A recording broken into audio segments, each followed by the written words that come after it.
दैत्य और देवताओं के बीच में देवासुर संग्राम हुआ। देवासुर संग्राम में सारे दैत्य परास्त हो गए और देवता विजयी हुए।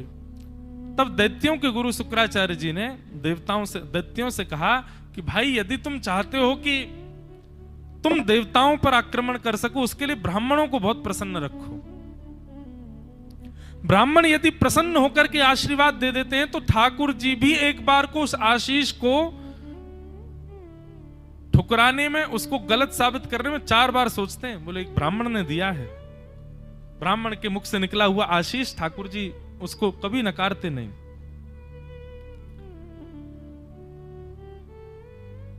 शुक्राचार्य जी महाराज ने कहा, बलि, तुम ब्राह्मणों को प्रसन्न करने की एक उपासना करो। और बलि ने सुंदर यज्ञ आदि होम कराए, ब्राह्मणों को खूब दक्षिणा दी। ब्राह्मणों ने मिलकर के आशीर्वाद दिया, विजयी भव। ब्रह्म वाक्यम जनार्दनम, ब्राह्मण की वाणी तो जनार्दन भगवान की वाणी है। इसीलिए ब्राह्मण को कुछ भी नहीं बोलना चाहिए। कुछ भी नहीं बोलना चाहिए मतलब कुछ भी नहीं, कुछ भी मतलब कुछ भी नहीं बोलना चाहिए। कुछ भी बोल दो, सदा हुआ रहना चाहिए ब्राह्मण की वाणी को, क्योंकि उसकी वाणी को दायित्व मिला है ठाकुर जी की वाणी का।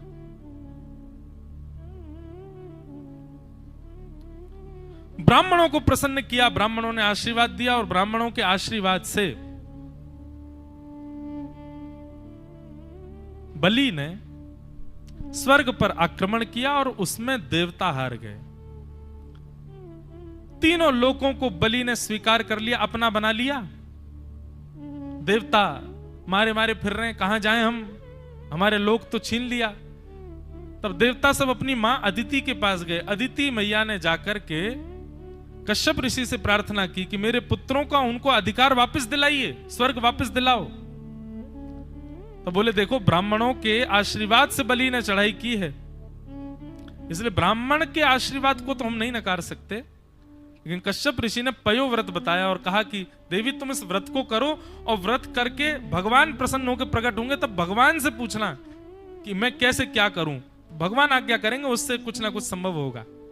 अदिति मैया ने पयो व्रत किया और पयो व्रत से भगवान प्रसन्न हुए। प्रसन्न होकर के भगवान ने कहा वरम ब्रूयात। मैया ने कहा मेरे पुत्रों का स्वर्ग वापस दिला दीजिए। भगवान बोले ब्राह्मणों का आशीर्वाद है बलि को,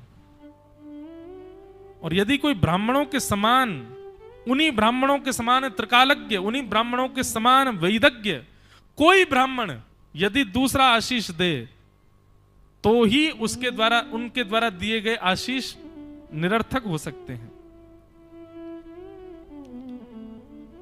अदिति मैया बोली तो क्या करें? भगवान बोले ठीक है मैया, आप लोगों की इच्छा है तो मैं एक काम करता हूं, मैं ही आपके कुल में जन्म लेने आ रहा हूं। कश्यप ऋषि और आपके गर्भ से जन्म लूंगा, ब्राह्मण कुल वैष्णव हो जाऊंगा, मैं ही जाकर के बलि के यहां से तीनों लोक की संपत्ति ले आऊंगा, आप प्रतीक्षा करो। और प्रतीक्षा का फल मिला कि अदिति मैया के गर्भ से साक्षात भगवान का परम सुंदर स्वरूप वामन रूप प्रकट हो गया। बोलो वामन भगवान की जय। वामन भगवान का प्रादुर्भाव हुआ।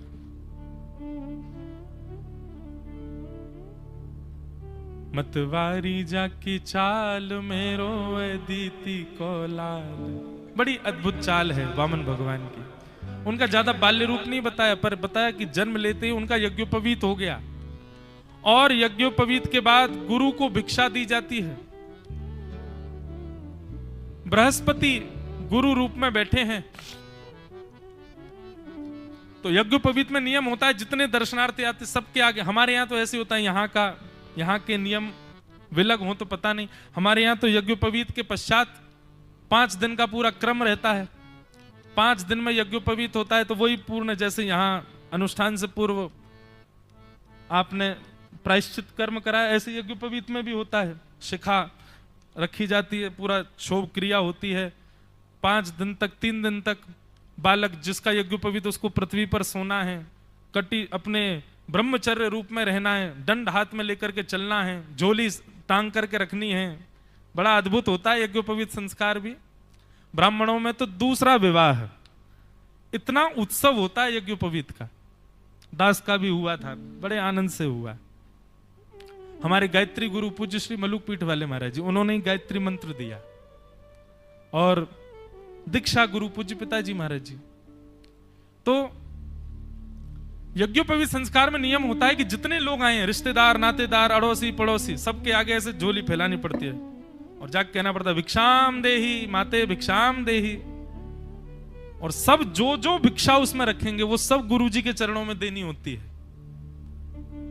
3 बार भिक्षा के लिए जाते हैं और तीनों बारों में जितनी भिक्षा आवे सब गुरुदेव के चरणों में। बड़ा आनंद आता है।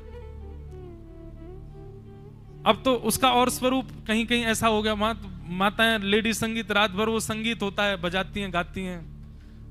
बालक बेचारा भद्र हो जाता है तो और उसका श्रृंगार, आंखों में काजल वाजल लगा देती हैं। उसके हमारे वृंदावन में महाराज जी अलग रीत, वहां कुछ दूल्हा की तरह पूरा सब क्रम होता है, हल्दी चढ़ती है, जाने क्या क्या होता है। बहुत समय हो गया तो याद भी नहीं इतना। तो वामन भगवान का यज्ञोपवीत संस्कार हुआ। सबसे भिक्षा लेकर के गुरु बृहस्पति के चरणों में गए। बृहस्पति ने कहा मुझे ये नहीं चाहिए। वामन भगवान बोले गुरुदेव आज्ञा करो। बोले यदि गुरु के चरणों में भिक्षा रखना चाहते हो, दक्षिणा रखना चाहते हो, तो जाओ बलि के यहां से 3 लोक लेकर के आओ। जो बलि ने अतिक्रमण कर लिया है, 3 लोक लेकर के आओ, तब हम तुम्हारी भिक्षा स्वीकार करेंगे। तो इसका मतलब यह है कि श्री यज्ञोपवीत संस्कार तो हो गया, पर यज्ञोपवीत संस्कार पूर्ण कब माने? जब गुरुजी भिक्षा स्वीकार कर लें। तो अपने यज्ञोपवीत संस्कार के मध्य में ही वामन भगवान गए हैं कि भाई जब तक गुरु भिक्षा नहीं देंगे तब तक संस्कार पूर्ण ही नहीं होगा हमारा। और नन्हे से वामन भगवान कमंडल हाथ में लेकर के और झोला टांग करके निकल पड़े। खड़ाऊं पहन करके खुड़ुम खुड़ुम आवाज करते हुए जा रहे हैं बलि के यहां। तेरे द्वार खड़ा भगवान, भगत भर दे रे झोली। बलि कहते हैं कोई यज्ञ कर रहा था और उस यज्ञ की बड़ी सुंदर व्यवस्था चल रही थी। तभी बलि की दृष्टि जाती है दूर। मानो पहले तो कहता है यहां भागवत वर्णन, पहले वो कहते हैं कि ऐसा लग रहा है कि कोई साक्षात यज्ञ में अग्निदेव आ रहे हैं क्या, इतना तेज वामन भगवान का। थोड़े और समीप आए, बोले नहीं नहीं अग्निदेव नहीं है, ये तो लग रहा है सूर्य नारायण पधारे हैं क्या, सूर्य नारायण का अंश आ रहा है। इतना तेज और तेज बढ़ गया। लेकिन जब बिल्कुल समीप आए तो क्या देखा? 1.5 बिलांग के ठाकुर, इतने छोटे से ठाकुर जी, बहुत छोटे से नन्हे से छतरी लिए हाथ में, और छोटी सी पादुका ठाकुर जी की, गदमदरा से ठाकुर जी, और वामन भगवान पहुंच गए। ऐसी सुंदर चाल, ऐसा सुंदर मुख, ऐसे सुंदर नेत्र ठाकुर जी के।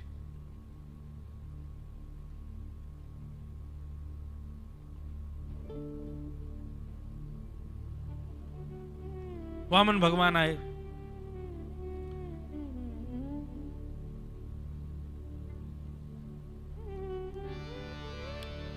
बलि ने चरणों में प्रणाम किया, जय हो जय हो जय हो, आज धन्य हो गए हम।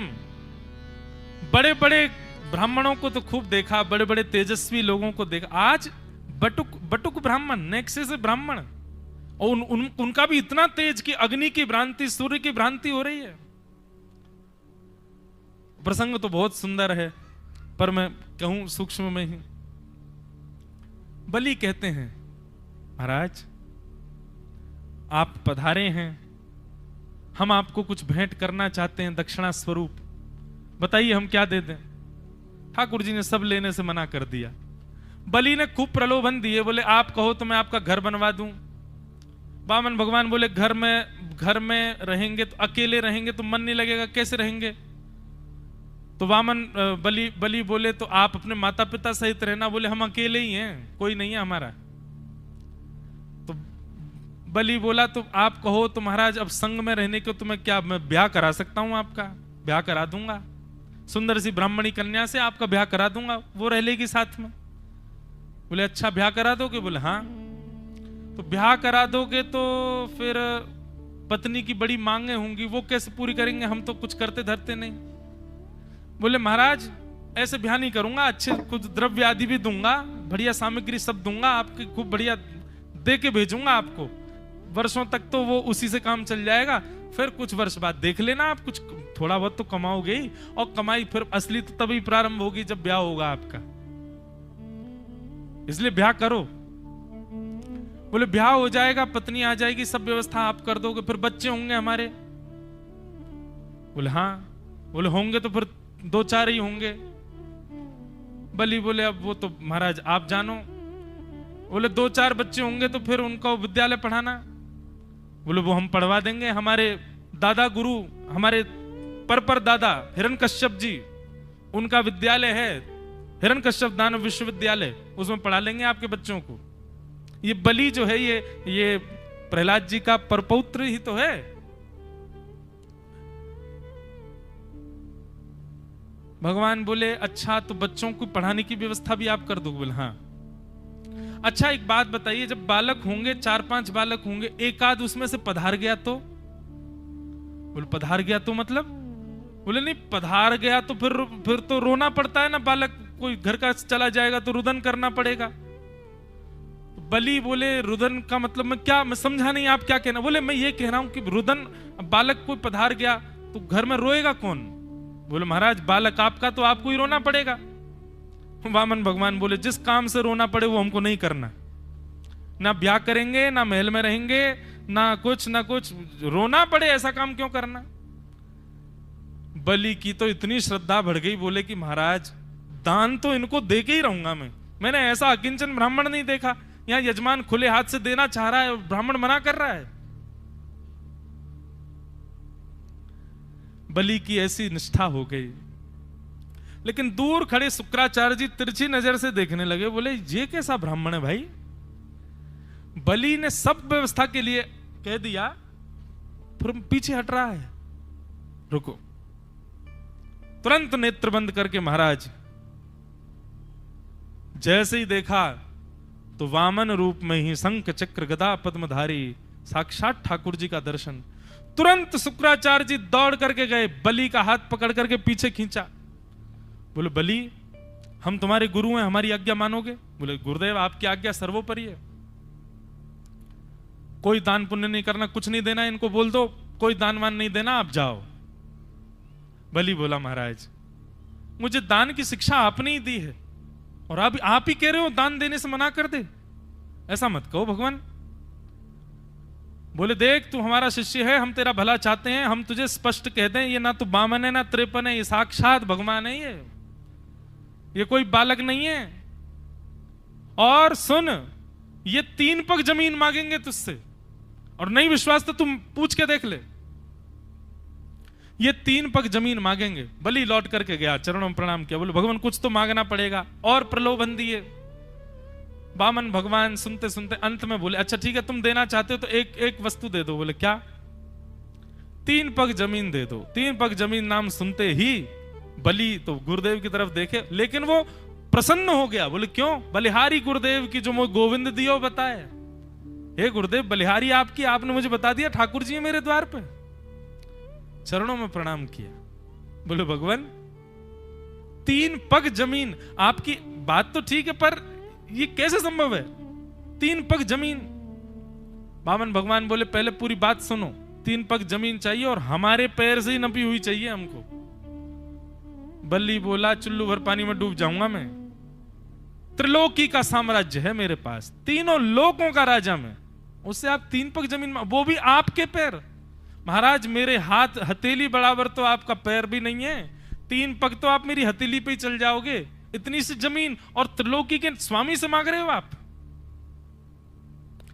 भगवान बोले 2.5 नहीं लेंगे, 3.5 नहीं लेंगे, 2.25 भी नहीं लेंगे, 3 ही लेंगे और अपने पैर से नपी हुई लेंगे।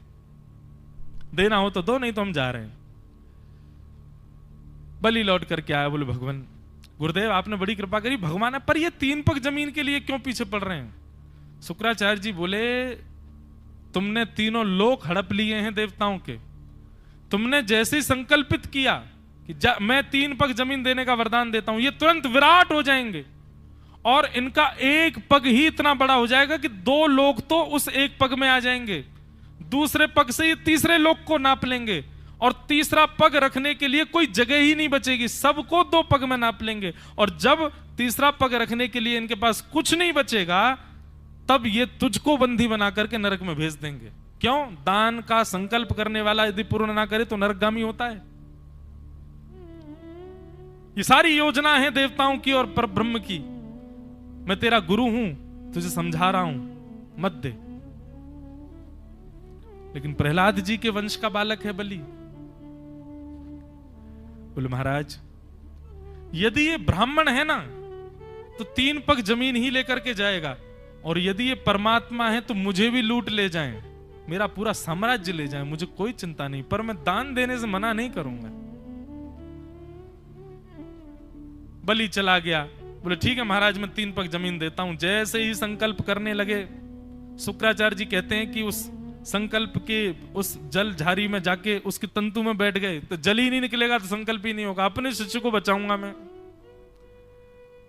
तो महाराज वामन भगवान ने एक कुशा निकाली अपने आसन में से और कहा, बलि कुछ फंस गया भीतर, साफ करो। बलि ने जैसी कुशा भीतर डाली तो शुक्राचार्य जी बैठे थे, एक आंख पधार गई उनकी। कोई दे रहा है, कोई ले रहा है, तुम क्यों बीच में रोक रहे हो किसी को?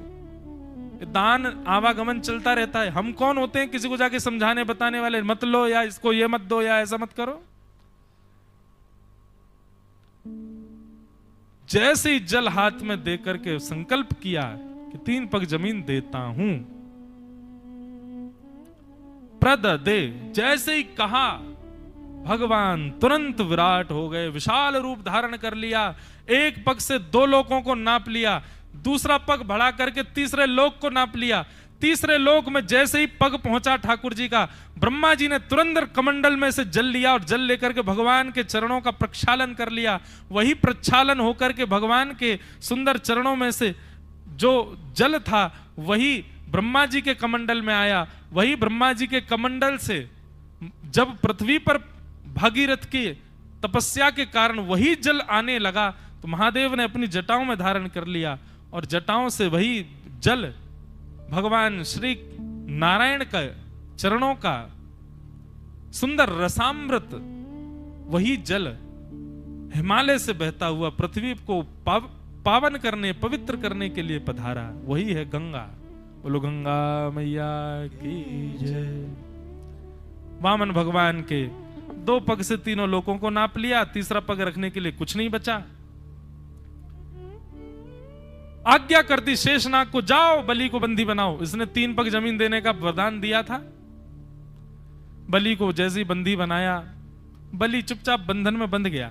भगवान छोटे हो गए और बोले, हमने 2 पग में 3 लोग नाप लिए, तीसरा पग कहां रखें बताओ। बोले पहले शेषनाग को कहो मुझे छोड़ें तब बताऊंगा। छोड़ दो। बलि मुक्त हुए, नीचे बैठ करके बोले, भगवान देखो, पहली बात तो आपने जब वरदान मांगा तब तो आप छोटे से थे, अचानक आप बड़े हो गए, ये तो छल किया ना आपने। दूसरी बात, कोई बात नहीं, आप सर्वसमर्थ हैं, कुछ भी कर सकते हैं, पर 2 पग से आपने 3 लोक नाप लिए, पर 3 लोकों का स्वामी तो अभी भी बैठा है। 3 लोक नापे पर 3 लोकों का अधिपति मैं हूं, मैं तो अभी भी बैठा हूं। लाइए तीसरा चरण मेरे सिर पर रख दीजिए, मुझको भी स्वीकार कर लीजिए। जैसे ही कहा तीसरा पग मेरे सिर पर रख दीजिए, वामन भगवान तो वहीं पिघल गए। बोले अरे हम तो तुमको छलने आए थे और तुम्हारी भक्ति ने तो हमको भावुक कर दिया। और बलि ने चरण जैसे ही सिर नीचे किया, भागवत जी में वर्णन है, जैसे ही बलि ने अपना सर नीचे किया, ठाकुर जी ने अपना चरण उसके सिर पर रख दिया, और जैसे ही चरण रखा डुमडुमियां बजने लगी, आकाश में महाराज पुष्प वर्षण होने लगा, और श्री प्रहलाद जी महाराज वहीं प्रकट होकर नृत्य करने लगे। भगवान बोले तुम क्यों नृत्य कर रहे हो? प्रहलाद जी बोले नाथ आपने सही कहा था कि एक वैष्णव के कुल में आ जाने से पूरा कुल पवित्र हो जाता है। अरे मेरे से ज्यादा भाग्यवान तो बलि है। क्यों? जब आप मुझे दर्शन देने आए थे तो मेरे तो सिर पर आपने बरदहस्त रखा था, पर बलि के सिर पर तो आपने चरण कमल पधरा दिए नाथ। ये तो मुझसे भी ज्यादा श्रेष्ठ है आपकी बलि बलि हो नाथ। आप एक भक्त के परिवार पर कितना अनुग्रह करते हैं। इस प्रकार संवाद हुआ। बहुत सुंदर कथा है। बलि से भगवान ने कहा कुछ मांग लो बलि, हम बड़े प्रसन्न हैं तुमसे। बलि बोला दे दोगे? बोले हाँ। वरदान दीजिए मुझे। बोले क्या? मैं जब जब अपने महल में जाऊं और महल से निकलूं तब तब आपका दर्शन हो। भगवान के मुख पर उदासी आ गई। बोले ये क्या तरीका है, महल में जाऊं महल से आऊं तो आपका दर्शन? सीधे कह दो दरबान बन जाओ हमारे। और बलि इतना ढीठ बोला हाँ यही समझ लीजिए, मेरे दरबान बन जाओ आप। जब जब महल में जाऊं महल से निकलूं आपका दर्शन हो। और बंधुओं ठाकुर जी बलि के प्रेम से रीझ करके उसके दरबान बन गए। द्वार पर शंख चक्र गदा पद्मधारी श्रीमन नारायण साक्षात खड़े हैं बलि के यहां। ऐसे बलि पर अनुग्रह भगवान ने किया। लक्ष्मी जी को ठाकुर जी की बड़ी याद आई तो लक्ष्मी जी एक सामान्य कन्या का रूप धारण करके आई। बलि से आकर के कहा कि मेरे कोई भाई नहीं है, मैं आपको राखी बांध दूं। रक्षाबंधन का त्योहार ही यहीं से प्रारंभ हुआ। मैं आपको सूत्र बांध दूं, रक्षा सूत्र। बलि ने अपना हाथ आगे बढ़ाया, बोले बांधो बहन। रक्षा सूत्र बांधते ही बलि ने कहा अरे कुछ दक्षिणा देनी चाहिए। तो फिर लक्ष्मी जी बहन बन के गई थी। बोले तो फिर भैया दक्षिणा बहन के मन के मुताबिक दो, जो बहन चाहे वो दो। बलि बोले अरे अरे मांगो, क्या चाहिए तुमको? बोले आपके द्वार पे जो सांवरा सलोना सा आपका द्वारपाल है, इससे हमारा ब्याह करा दो और इसको हमारे साथ भेज दो। बलि बोला अरे वो कोई द्वारपाल नहीं है, साक्षात वैकुंठ नाथपति साक्षात नारायण हैं। और नारायण थोड़ी कहीं जाते हैं। तुरंत लक्ष्मी अपने रूप में प्रकट हो गई। प्रकट होकर के कहा बलि भैया मैं भी तो लक्ष्मी हूं ना। नारायण सदा लक्ष्मी के साथ विराजते हैं। अब बहुत दिन आपकी सेवा हो गई, अब कृपा करो मेरा पाणी ग्रहण करके ठाकुर जी को मेरे साथ वैकुंठ भेज दो। ठाकुर जी का बलि के यहां पर पुनः पाणी ग्रहण हुआ लक्ष्मी जी के साथ। बलि कितना बड़ा सौभाग्य बलि का। भगवान का लक्ष्मी जी का कन्यादान किया ठाकुर जी के हाथ में। मेरी बहन है, रक्षा सूत्र बांधा है। और ठाकुर जी को रक्षा सूत्र बांधने, रक्षा बंधन के उपहार के रूप में अपनी बहन को ठाकुर जी को दिया बलि ने। इस प्रकार बलि बामन की कथा सुनाई गई। उनको हम बारंबार प्रणाम करते हैं। बोलो बामन भगवान की जय।